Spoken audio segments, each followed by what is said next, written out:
যারা 4টে বিয়ে করে 14টা গার্লফ্রেন্ড রাখে, রাত্রের জীবন একরকম দিনের জীবন একরকম, তারা দিলীপ ঘোষকে ত্যাগী ভোগী বলছে। আহাম্মক, রাস্তায় দাঁড়িয়ে বলো লোকে কি বলবে। দিলীপ ঘোষ আজকেও রাস্তায় দাঁড়িয়ে আছে, কালো দাঁড়িয়েছিল, আগামী দিনেও থাকবে। মানুষ জানে দিলীপ ঘোষ কি করেছে, দিলীপ ঘোষ কি। আমার মন আর মুখ এক। আমি পর্দার আড়ালে কথা বলি না, কোন নেতার সঙ্গে বন্ধ ঘরে মিশি না, আমি সে যেই নেতা হোক। আমি চৌরাস্তায় দাঁড়িয়ে কথা বলি, ক্যামেরার সামনে কথা বলি। এটা দিলীপ ঘোষ, তাতে যদি কারো কষ্ট আমার কিছু করার নেই। দিলীপ ঘোষের মিশন ঠিক আছে, দিলীপ ঘোষ পাল্টাবে না, তার নীতি পাল্টাবে না। দিলীপ ঘোষ বাংলায় পাল্টাতে এসছে, অর্ধেকটা হয়ে গেছে। যারা কোনোদিন পার্টির জন্য কন্ট্রিবিউশন করেননি তারা বুঝবেন না বিজেপি কি, দিলীপ ঘোষ কি। সেই জন্য কষ্ট পাওয়ার কোনো কারণ নেই। দিলীপ ঘোষ আছে, দিলীপ ঘোষ থাকবে যতদিন পার্টির প্রয়োজন হবে। যে কর্মীরা আবেগে ভাসছেন, আবেগে ভাসার সময় নয়। যদি সত্যি সংকট আছে লড়াই করুন।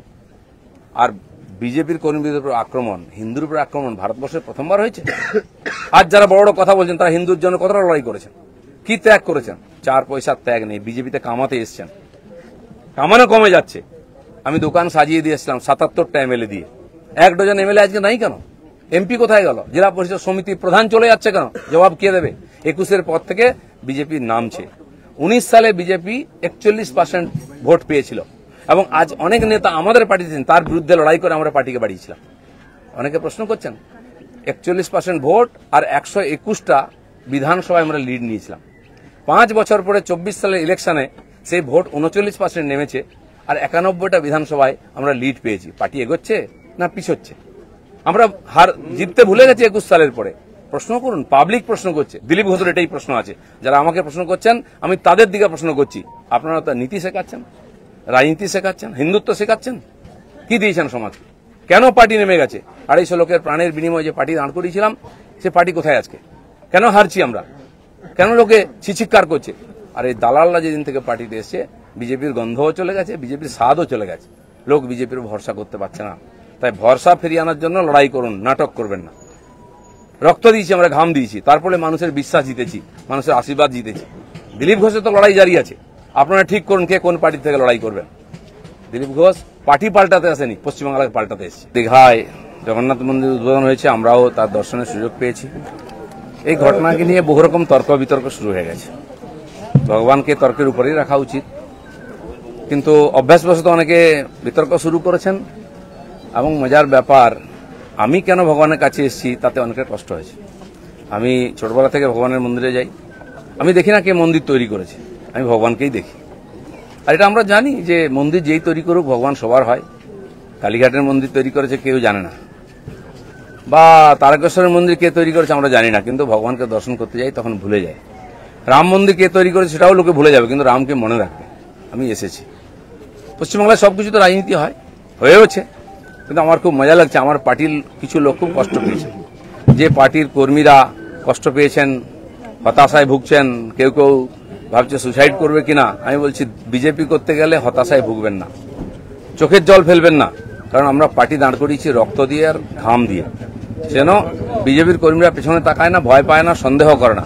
যতদিন আমার মনের মধ্যে, আমাদের কর্মীদের মধ্যে সন্দেহ ছিল না, বিভেদ ছিল না, পার্টি এগিয়েছে। যেদিন থেকে এই ধরনের অপসংস্কৃতি ঢুকেছে তখন থেকে পার্টি পিছোচ্ছে।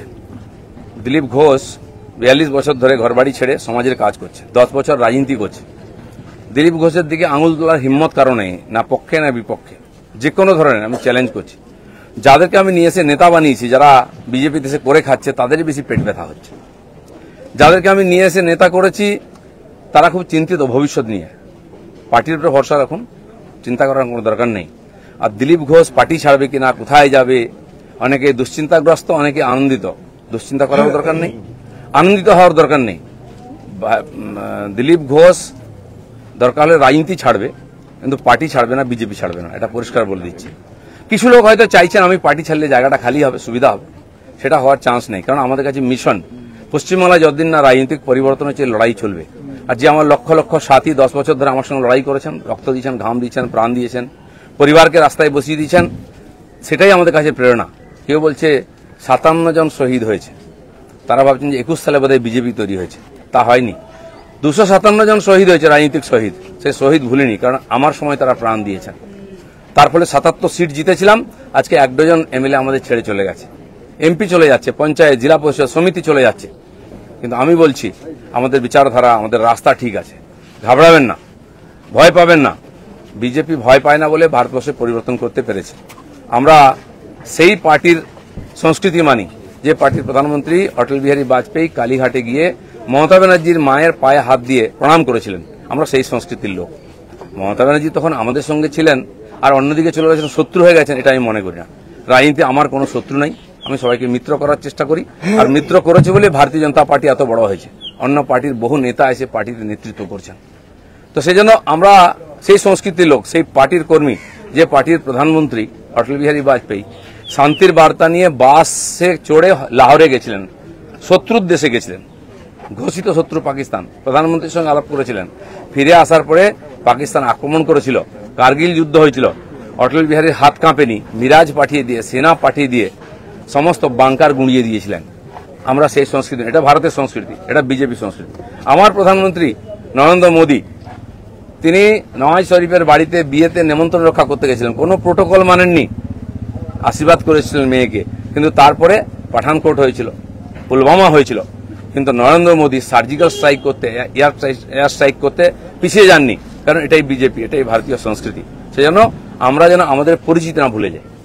আমার পাড়ায় বিয়ে হচ্ছে টিএমসি নেতার বাড়িতে, সে টিএমসি করে বলে তার বাড়িতে আমি বিয়েতে যাব না, এই ধরনের জঘন্য নিম্ন রুচির রাজনীতি দিলীপ ঘোষ করে না, করবেও না, এটা আমি ঘৃণা করি।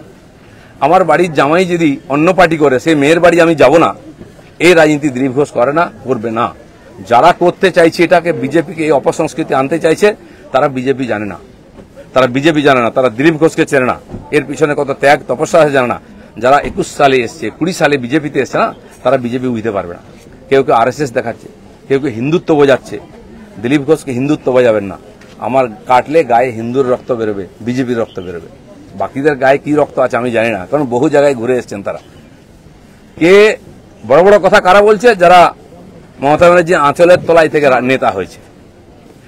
আরো বড় বড় কথা বলছে, অনেকে চরিত্রের কথা বলছে, যারা কালীঘাটের উচ্ছিষ্ট খেয়ে জীবন কাটিয়েছে, আজকে বিজেপির উচ্ছিষ্ট খেয়ে বেঁচে আছে, তারা দিলীপ ঘোষকে ক্যারেক্টার সার্টিফিকেট দিচ্ছে।